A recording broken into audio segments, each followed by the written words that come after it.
Good afternoon, everyone. I'd like to welcome you to our Winter 2020 Showcase. We are here to celebrate the end of the semester and all the amazing things teens have published so far this year.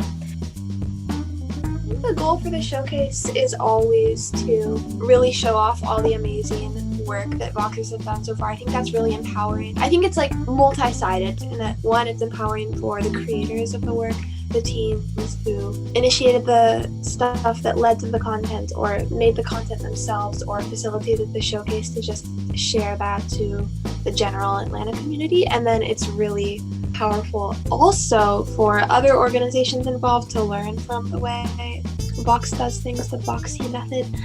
I was really fortunate to attend VOX's Showcase event last month, and I was blown away by what I saw. Seeing teens lead was really inspiring.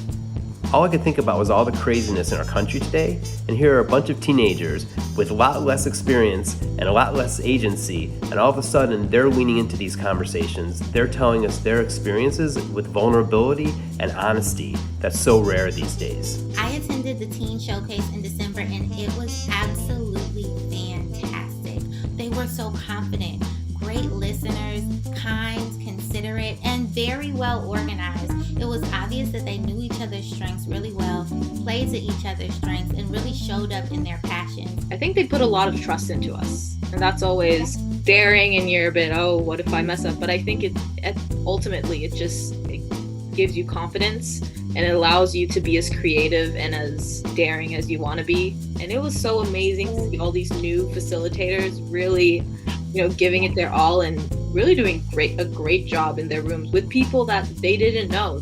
You're seeing a stranger on Zoom and you're facilitating a conversation, and they were amazing. The originality that they brought to each breakout room, how it was very hands-on. We found stuff we liked and talked about. I sat in on a breakout room about activism that was led by teens.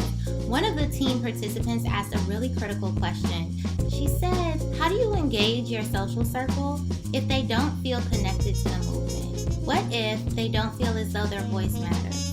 Or what if they identify racially with those who are being oppressed but don't necessarily feel as though this movement is for them? It was a very interesting conversation that unfolded after that. I and other facilitators like to work in some bubbles where you can just talk or get to know each other. I think the go-around is a really good built-in version of that, but even incorporating more organic spaces for that to happen, just allowing buffer time. Totally. I think that's a big thing, and I think it is a little intuitive, and the more you do it, the easier it's going to get.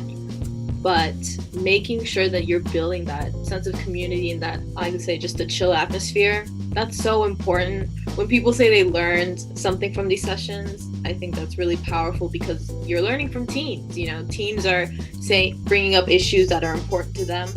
And for adults to come forward and say, this was really insightful, I'm really glad I heard from these teen voices. It makes you feel heard, and which is not something every teen gets. Seeing the teens organize an event such as this was really inspiring for me. I immediately left the event, called a friend, and said, if this is the next generation, we are going to be just fine. We need to remind ourselves to listen to our teens. They have the answers to what they're experiencing, and if we can take the time to get to know them and get to know their experiences, that'll inform all of our work and ultimately put us all in a better place.